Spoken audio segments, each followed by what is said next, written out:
my name is Matt Dabbs. I'm in Auburn, Alabama. We've been there for a little under a year. Before that, we were in Bakersfield, California at the Westside Church of Christ. Years gone by, I spent some time in the University of Florida in clinical and health psychology, and before that, Harding University. And during that time, spent a lot of time doing statistics and research, working on NIMH grant at Florida, and just really came to love research and statistics, and at times just try to figure out how that meshes into ministry. And so I guess I just say all that to say I'm not just some random guy armed with SurveyMonkey. So I know a little bit about what I'm doing, so I hope this is helpful. And what I've done here is do a survey of 119 Church of Christ ministers. I'm going to present some of what they had to say statistically without getting you too bogged down, and then I'm going to talk about some things that we can do from that information. But before we talk about ministerial health, I figured it would be important to know what's going on with ministers. And so I asked a variety of questions about a lot of different areas of health: physical health, relational health, spiritual health, professional/congregational, your health within your ministerial health. And it turns out that there are some really good things going on out there. There's also a sense that a lot of ministers are struggling and are tired and maybe approaching burnout. And I think it would be very important to put our finger on that and to do something about it. So let's dive into this just a little bit. I want to start off with this question: is what is the most rewarding aspect of ministry? And what is the most stressful aspect of ministry? You know, I got the same answer. You know what that is? It's people.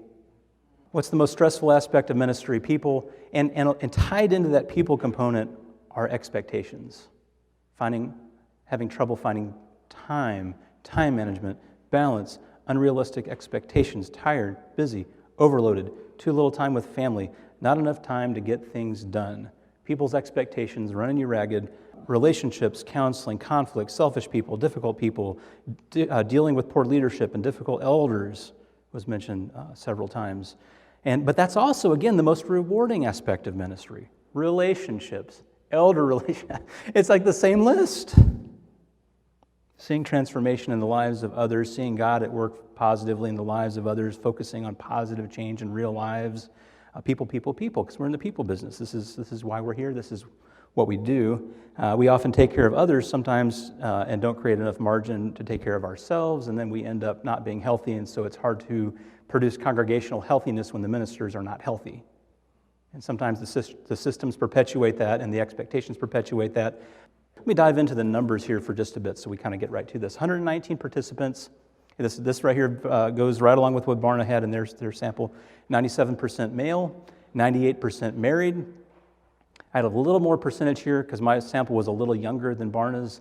95% had children, 79% of those currently at home. Barna had a little lower number on that. Their average age was a little bit older than what I had. My average age was in the mid-40s. Average years in ministry, 18 years at 3 congregations. So how are you doing physically? When you kind of assess your physical health, how are you feeling about that? One of the questions was, how long has it been since you've seen a doctor? How long do you think, on average, for a minister? 2 years, exactly. 25 months. How about that? 27% saying it had been more than a year. Some were like 12 years. Okay, that's just not good. How satisfied are you overall with your physical health, and how satisfied are you with your diet? Exact same numbers. So highly correlated, right? It did actually correlate extremely highly. 58% on both, exactly, were neutral to very unsatisfied. So almost 60% are saying, yeah, I'm either kind of to I'm really unhappy about both of those things. Get into things like exercise, and we'll correlate some of these things later and talk about the effects of some of these. The average on that was about 25 minutes a day, but one third of participants reported about 8 minutes a day on average. About 4 hours a month or less was 1 in 3. How are you doing mentally? And what I'm doing, I got a lot more data than this, I'm telling you, but I'm trying to just hit some things I'm going to mention later. So I'm kind of being more selective here. How satisfied are you with your mental health, the state of your mental health? 82% satisfied to very satisfied. That's pretty good. But when you ask more specifically, have you ever had a mental health issue as the result of ministry? This is where some of my questions depart just a bit from the Barna study. The Barna study kind of gets into mental health at large. I'm looking at mental health as a result of ministry. What's ministry's impact on the mental health of our ministers? Have you ever had a mental health issue as a result of ministry? 34% said yes. But when asked specifically, have you ever experienced significant levels of anxiety, not in general, but anxiety as a result of ministry? 52% said yes. Not just anxiety, significant levels of anxiety, as in affecting my life. 31% in the last month, 73% in the last year. So think about that. Half the ministers are saying, I have experienced in my time in ministry significant anxiety, so much as to affect my ministry, to affect my life, and the majority of those being in the last year. So if you have 4 people on staff, 2 of them have probably experienced anxiety in their ministry, and 1 of them within the last year, and probably 1 of them in the last month. So they're currently going through it. 1 in 3. Oh, what do you think? I mean, it kind of almost hurts to say. 1 in 3 ministers are saying that they're, of the 52%, by the way, right? So you kind of break that down, it's a little bit better. Have you ever experienced significant levels of depression? 34% said yes. 21% in the last month and half in the last year. What about your stress? How are you doing? And I just gave them a sliding scale. I didn't give it labels. I just gave them a 0 and a 100, where are you at? And the average was 46. So kind of people were just kind of dropping it right in the middle. 10% gave it a 75 plus. And that stress level, I'm going to go ahead and mention this, but I'm going to come back to it. That stress level was correlated. So as stress goes up, these things go up. As stress goes down, these things go down. Was correlated with health satisfaction. Stress was correlated with hours spent per week in ministry, right? Relationship with your elders. How do you feel about your relationship with your elders? Is it positive, very positive, neutral, that sort of thing? Stress correlates with that relationship with your elders. And balance of work responsibilities. How well are you balancing your ministry? Stress correlates with that. Okay, so the more stressed you are, the more unbalanced you get. It's not necessarily causation, but they're related. And this is maybe the most significant one of them all. How satisfied are you with your relationship with God? Stress correlates with that too. So the more stressed you are, the less satisfied you are with your relationship with your Father. Now we're getting personal, right? I mean, mental health is deeply personal. I'm not trying to say that. I'm just saying this is significant. So how are you doing physically? How are you doing mentally? How are you doing in your family? Now we have some good news here. 88% were satisfied to very satisfied with their marriage.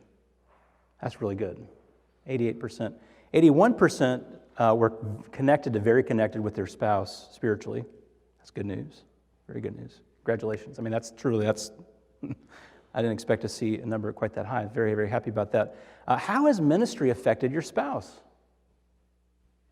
9% very positive, 44% positive, 23% neutral. So that leaves 1 in 5 negative to very negative. 1 in 5. So only 1% said very negative. Only one person, I think, out of the study said very negative. How spiritually connected are you with your children? 81% were satisfied to very satisfied. Okay, that's pretty good. No one there reported very unsatisfied, not a single person. How has ministry affected your children? Only, again, 1 in 10 were negative about that. How about that? And remember, most of these, 79%, have kids in the house. And amongst those variables, and I'll spend some time on this later, they're all those are correlated with each other. Okay? So marital satisfaction with spiritual connection, with relationship with kids, they're all very correlated, as one might expect. How are you doing in your ministry? How many hours a week do you work in ministry? What do you think? On average. That's pretty close. It's about 46. About 46 hours a week, which again correlates with stress, and again correlates with what? Relationship with who? Remember? Your elders, and, even more important, is God. This one, okay. What will your next employment be? One option is congregational ministry. What percentage do you think said congregational ministry? My next job, when I do another job, wherever I go from here, will be in a congregation doing ministry. What percent do you think? 70? How about 56? Now I did give them an other option, which got 18%, and probably about 5 or 6% of that was, I just don't know. So some of those could kind of go either way, but 56% actually endorsed congregational ministry. Like, I know it's that. Have you ever considered leaving ministry for good? 63% said yes, and I'm going to dig into that here. But before I do, let me go ahead and dig into that. So I took this group of 119 ministers, and I recoded these variables into a new variable of the people who said, I've thought about leaving ministry, and the people who said, I've never thought about leaving ministry. Two distinct groups, right? And then we run statistics on them. So if you've ever felt that way, you're in a different spot than someone who's just never been there. Does that make sense? And then we run the numbers, and then we see what happens. What happens when you do that? What happens when you do that? So that there's and this is called an analysis of variance, and I don't have time. It's kind of a statistical comparison of means, of averages, and that variable has an effect on the following. So in other words, there's a statistical difference between the yeses and nos on I've considered leaving ministry on this stuff. Here it is. My satisfaction with my mental health. And by the way, but when I say a statistical difference, this is 95% certain. This is that 0.05 level, if you know stats. This is 95% confidence. I didn't accept anything not as good as that. So we're 95% certain this is the case. Anything I'm mentioning this afternoon. Satisfaction with mental health, correlated. So in other words, and you run the numbers, I ran the averages, just make sure, which direction is this? It's, if you've considered leaving ministry, you report significantly poorer mental health. Marital satisfaction. Spiritual connection, and let me disclaim that one. That one actually missed 0.05 by 1/1000th. Okay, so I feel kind of like saying it, but you need to know that one actually was, like, if I had one more participant, I probably could have made it. Spiritual connection with spouse is affected by the yeses and the nos. So imagine that. I mean, you're in a marriage and you're thinking about leaving ministry, and you report poor connection, poor relationship with your spouse, with your kids. This is very interesting. Hours in personal study, they actually differed in how much time they spent. So we ask a question. To me, this is such an important question. How much time do you spend just in your own personal study? This is what I call study not for public consumption. This is study that is not intended to produce something for somebody else as a minister, right? This is study for me, for my soul. The people who said that they have considered leaving ministry spend an average of just under 3 hours a week in personal study. The people who said, I've never considered that, spend about 5 hours a week. About 2 more hours a week in personal study. That is actually statistically significant. The statistics say that is statistically distinct. And the people who've never considered about leaving ministry are more hopeful about the future than those who have considered leaving. And even their sleep quality. How well you're sleeping. That's statistically different between those two groups. How about your spiritual health? I'm going to do spiritual health, and we're going to talk about what can we do. What can we do with this? And there were some pretty hopeful numbers here. I'm going to just dive into it a bit, and then we'll make some application. If we have time for questions, we'll try to get that in. Do you have somebody to confide in? Somebody to say hard things to? 91% said yes. Is that good? I think that's pretty good. That's sad, though, and you think 9% actually said, I have no one to talk to. Imagine. So if you got 10 ministers, right, okay. Do you have someone to confess to? That's 85%. Other than your spouse. Both of those, other than your spouse. Other than your family member, both of those items. Okay, so we look at those who do not have anyone to confess to. Again, the analysis of variance thing. Do you have someone to confess to? Yes, I do. No, I don't. Let's look at those two groups for a minute. People who have no one to confess to feel less balanced in ministry. People who have no one to confess to spend less time in preparation for ministry, sermons, lessons, things like that. People who have no one to confess to statistically report a difference in their relationship with God. People who have no one to confess to statistically are different than those who do about their hopefulness for the future. I mean, think about being in that spot. I have no one to talk to, no one to confide in, no one to confess to. I'm keeping all this in. I am not very hopeful, and my relationships are suffering. Now, so the flip side of that would be if you do have someone to confess to, you're more balanced, spend more time studying, higher satisfaction with God, and more hopeful about the future. So that's important. I mean, so you look at this and say, if you don't have someone to talk to, you need to find someone to talk to. I mean, this is some big stuff. Who are they turning to when they do confess? Who are they confessing to? Who are they getting support from? 33% said a minister outside the congregation. Almost that many. The next one, a friend, 29%. So 33%, another minister someplace else. I get that. 29% said a friend someplace else. Top two. Not yet anyone here where I am. At 18% was a friend in the congregation. Nobody said a minister in the congregation. Another minister. Nobody said that. And actually the whole other minister relationship thing didn't really amount to anything. I kept trying to find something that relationships with other ministers did something to, and there is nothing. It just doesn't matter for whatever reason. The elder thing certainly does, but the other minister thing didn't really connect up. And here's the saddest one. 14% said elder. And maybe you're like, well, yeah, of course. I'm like, that's a problem, actually. That's actually a problem. I think we can do better than that in improving our trust and minister-elder relationships. I mean, think about this. That God has called us to lead and work and dream and move together with these however many people, and we can't even get real with each other. Only 14%. So 86% are saying all sorts of other people except for my shepherds, which is just sad to me. I mean, my shepherds are there to shepherd me. I don't know about you, but that's been one of the things we've tried to do is try to work with elders who we feel like could actually shepherd our kids. That's been something that we hope for, we strive for. So how often do you turn to somebody for help? This actually was more hopeful than I thought it would be. 39% said at least monthly, 23% less than once a year, about 18% semi-annual. It was only 5% said never.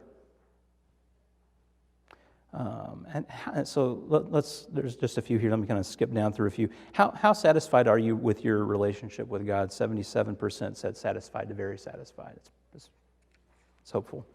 Only 11% were in the unsatisfied area, which again correlates with stress, correlates with personal study time, correlates with balancing responsibilities, correlates with going to people for help, how frequently, correlates with how hopeful you are. And 89% of ministers in churches of Christ reported either being hopeful or very hopeful about the future. It's pretty good. And the Barna study said that there were more ministers over 60 than under 60, more ministers over 60 than under 60. Okay, so what do we do? What do we do? Well, first we high-five ourselves a few times. Marital satisfaction, marital connection, spiritual connection with your spouse, with your children. Negative effect on spouse and children, very low. This is good. Having someone to confide in, to confess in, 85 and 91%, that's great. Again, but you still go to that, even though it's a small number, 9% saying, I just have nobody. It's just still a sad thing. 76% reporting being satisfied with their relationship with God and 89% hopeful about the future. That's great. I mean, that truly are good things. What about a few areas of concern? Again, we look through these items and there are some things that we really need to spend some time working on and fostering and thinking about and addressing. Like, again, and this actually didn't correlate with anything. The 2-year doctor visit average, I thought, man, that's going to just correlate with all manner. It didn't correlate with anything, hardly. But I still think that's very important. It should be a high priority for us, even though statistics don't show that has some dramatic effect on your elder relationships or something. It doesn't show any of that, but I think that's still quite important. What does stand out is that only 1/3 are satisfied with their health and their diet. 2/3 are neutral or worse on those things. That's something that we can work on. And again, let's be listening for just those couple of things that we can kind of hang on to and work on. Mental health-wise, again, that 52% experiencing anxiety, a third of those in the last month, and with depression, a little bit lower numbers than that. These are things that we can work on. I'm going to give some more specifics here, but I want to pull some of these numbers back out. You all just said, again, 63% leaving ministry for good, and 56% saying it's congregational ministry next, leaving 44% to say probably not congregational ministry. That's a disturbing number. Again, going with that 60 plus versus 30 and under statistic, you add that together and say, man, if half of our ministers are thinking, I'm not going to a congregation next, this is heading to a place that hopefully we can avoid. And so let's look at a little bit of the things that we can do here, because one of the things I purposefully did in the study is I'm trying to assess some variables that deal with your health, but I'm also looking at some things that are behavioral. And when those things interplay with each other and show effects on each other, then we can say, well, maybe if we change some of these behaviors that we're doing and some of the things that we spend time on or don't spend time on, that may well have an effect on some of these other items. And so if stress level and your hours in ministry have a high correlation, then we need to look at that. We need to assess that. Elderships need to be aware that the more time you spend doing ministry, typically speaking, on average speaking, the more stressed out their ministers are. Can anybody just give a plea for like 20 hours of ministry? You know, I mean, I'm negotiating for you now, right? Isn't that what I said I would do? You pass this on. Is, you know, I mean, maybe they consider something like if you work a 9 to 5, you're going to do an 8 to 4 or a 9 to 4 or something like that, where you begin adjusting your hours to comp time the things you're doing off the clock and the things that you're doing on the weekend, or if you're a preacher and you're looking over your notes for a couple hours on Saturday or early on Sunday morning, and just to work through some of those things to be able to encourage healthiness and to be able to decrease stress levels and improve relationship with God. And these things are all interplay with each other. So we have to be able to, as ministers, help ourselves, and we also need our elders to understand that they need to be able to encourage and invest in us, and for the members also to be able to be willing and understand how they can encourage and invest in ministers, because everybody wants a healthy minister, I would imagine. So what can we do, ministers? What can we do about this? So again, I'm just going to say maybe we need to cut back some of our ministry hours, or maybe that's some of our office hours. It may not actually be a net decrease in ministry hours. It may need to be some of our office hours are adjusted. You get some comp time for some things and you adjust, and maybe you have flexibility to do that anyway. We may need more recreation time. That's something I haven't addressed, but it actually did correlate with impact on children. The amount of recreation time that we have. We need to be able to spend some more time on that. I didn't really get into sleeping so much, but that actually correlates negatively with your satisfaction with your physical health and with your mental health. You know, I think the average was 6.7 hours a night of sleep, and that does actually make an impact on, or at least is correlated with, I should say. Health is correlated with your relationship with your spouse and your children. You know, so the less you sleep, the more unsatisfied that you are with those relationships. Again, eating, I mean, these are just normal things. Eating better, exercise, and things like that actually do correlate with things. You know, if you eat better, you feel better about your health. You feel better about your mental health.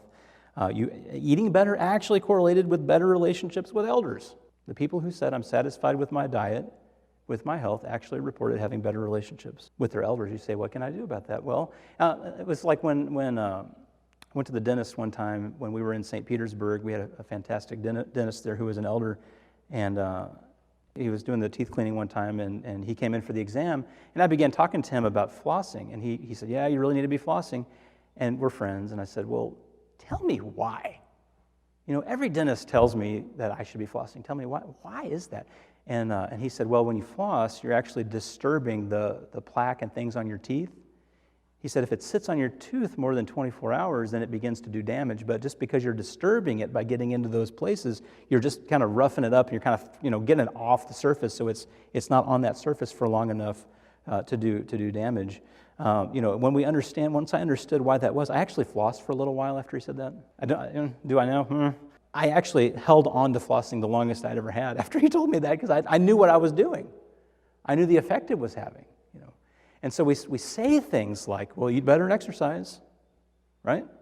Do you know that's actually correlated with your relationship with your elders? You know it's actually correlated with your stress level, which is correlated with your relationship with God? You know, I mean, I'm no physician. I'm not trying to give you a plan, but I'm trying to open up our eyes just a bit to see and to think about just for a moment. How are we doing? You know, truly, how are we doing in a holistic sense of our lives? And how do different areas of our health, spiritually and physically and mentally, emotionally, ministerially, affect each other? It truly does all work together. People who report more time exercising actually feel better about their physical health. Go figure. People who spend more time exercising actually report feeling more balance in ministry. The more hours you spend in exercise actually report feeling more balanced in ministry. That makes sense, doesn't it? You don't spend time doing these things and you're saying, I just don't have any balance. Well, that actually bears out, right? Because you're not demonstrating activities that would show a balanced life. How about spending more time in personal study? Don't we say that? What do we say? Read the Bible more. Pray more. You want to know what that's correlated with? It correlates with balance. So if you spend more time in personal study, you feel more balanced. Let me try to say it that way. It correlates with a relationship with God. So the more I study, my personal time studying, the better I feel about my relationship with God. Correlates with my hope for the future, my personal study. And we've already went through the people who considered quitting ministry and how significant all of that was. It may just be, too, that we need to find somebody to confess to if you don't have somebody to do that with. I ran an analysis of variance on the people who said that they had someone to confess to and that they didn't. And once again, they feel less balanced. They spend less time in study. They're less satisfied in their relationships, their relationship with God, and they're less hopeful about the future. So if you say, study the Bible more, and you say, pray more, and you say, find someone to confess to, these things are actually related to real outcomes. And again, I can't say causation, correlation doesn't mean causation, but they're related. There's something going on here that statistically ties these things together. Okay, that we need to be aware of this. Increasing frequency of going to someone for help actually correlates with your relationship with God. The more you go to someone and ask for help, the better those people report their relationship with God. Think about that for a minute. You say, well, I don't want to go to anybody. It's going to be trouble, and they may say something and all this, and we find all these reasons not to talk to anybody about these things. But the people who actually say, I do that with regular frequency, are the same people who are reporting better relationships with their Father. Isn't that interesting? It makes total sense. But we resist some of those things. We truly resist some of those things. Ministerial balance correlates with marital satisfaction. Does that make sense? It makes complete sense. 95% certain about that. So try to be more balanced. I mean, what does that mean? We can kind of dive into that, work through that. But again, I'm trying to just ask you to find 2 or 3 things that you can just hook onto and just work on to try to make slow improvements on. I really thought that the number of people that you were connected with in the congregation would relate to something it didn't. I'm sure that there's some people who have 5 or 6 deep relationships who are doing real well with that, and some people who have 100 great, some semi-whatever relationships, and it just doesn't seem to do a whole lot. We're all kind of different on that. But I thought that sometimes it's interesting to know what just doesn't do anything. And sometimes that's as interesting to me as what actually does do something, is to say, that doesn't do anything. It may mean that we need to work on our relationship with our elders, and it may mean that our elders need to work on their relationship with us. Relationship with elders correlated negatively with ministry hours. So once again, you report better relationship with elders when you work less hours. I'm out of balance, I'm overworked, and I'm happy with my elders. Right? Anybody? And relationship with elders correlates again with balance. So the more balanced I am, the better I feel about my elders. You want to feel better about your elders? Work on your balance. You may need to work less hours. Maybe you'll feel better about it. Maybe you'll be more effective. Maybe you'll be more healthy. And connect with your spouse. That correlated with so many things in ministry and with children and those sorts of things. And that's so good to have the balance there. And it's so important for elders to realize that they need to encourage the ministers to have healthy families and to put their families first in these things as best that they can. And in doing so, the elders are actually investing back into the congregation. They just don't see that. We see it from this business, and I don't know who's they. Somebody out there is they or we or however we use those words. That truly is an investment back in the church. Have a healthy minister with a healthy family, with a healthy perspective is a tremendous blessing to the church. But somehow we think, go, more, just keep knocking it out. So we're going to get better results and all this. Well, maybe diminishing returns on that. Right. And do you think that comes back once again? I mean, congregational expectation, some people are going to say, you're going to say, someone says, no one visited me. And you say, well, actually 15 people visited you, but the preacher didn't visit you. But what I was going to say is that idea of equipping and delegation and even thinking about, who is it who truly wears this hat? And sometimes we take on hats that never should have been given to us, and because we're here to help people, and we're people pleasers, and we're codependent a lot of times, and we don't want to let people down. And I mean, I'm speaking very generally here, but some of those things need to go back to some other people. There are just certain things only we can do. Very important to that balance point is to figure out which is which. Then we come back to that teaching. We've taught this so well for so many years, is the priesthood of all believers. Now, my experience has been when that teaching comes up, it's an apologetic, or there's a certain reason we've typically brought that verse into arguments, but it's such a great teaching for so many things when the whole congregation understands We're all here to minister. So if an elder or minister gives me ministry to do, I shouldn't be surprised at that. And one of the things that Barna study showed was that when you ask people what they expect of a minister, their number one thing was to love on people. And you ask Church of Christ ministers, what is it that you want to do in ministry? It's study to teach lessons, which means I'm not with people, right? And I struggle with that myself. Missy will attest to that. So last point here, just very quickly, and I want to point out a few things. We're 1 minute past, and I want to point out just a couple of resources for you. I hope you've already maybe thought about 2 or 3 things that you can do with some of this, but there are some resources out there. Here at Pepperdine, there's the Boone Center. They have marriage enrichment retreats and things that they do for ministers. Pepperdine has a variety of things that they do for ministers that they do very, very well at, and so look to the Boone Center and find out some of the things that they're doing there. And you can also look towards Cybert Institute. Robert Oglesby at Cybert does spiritual direction in the Minister Support Network. They have a variety of ministers there who will do spiritual direction, which is a very, very important thing. And this is something Missy and I have talked about. Missy's works with, has taken on a spiritual director, and that's something that I need to do myself. It's something I've neglected to do, is to have somebody to sit down and talk to, and it's such a beneficial thing. Hope Network also. So I've said Boone Center, Cybert at ACU, and Hope Network does some marriage care, minister leader marriage retreats, mentoring, consulting, and things like that. They do an excellent job at Hope Network. And if you want to contact me, I already figure you have Bob Goff's number, so I figured I'd give you my number, because you'll probably call Bob before you'll call me, because he's just way more cool and interesting than I am, and fun. If you want to call me or text me, I'll give you my number. I gave you my email. It's 334-750-9919. One of the last questions was, what sorts of things do you do for spiritual support besides going to people? Things like sabbatical, retreats, lectureships. 85% said I do something, and 100% of them said lectureships. Not a single person endorsed sabbatical or any of that out of 119 ministers. Well, I appreciate you all coming. I very much do. And if there's anything I can do to help you, please let me know, and at least point you in the right direction. So thank you so much. Thank you for listening to the Wineskins podcast. If you would like more resources and conversations like these, you can find Wineskins content in several places. On our YouTube channel, youtube.com/wineskins, on our Facebook page, facebook.com/wineskins, and on the web at wineskins.org. Jump in the conversation, give your input. Collaboration is key.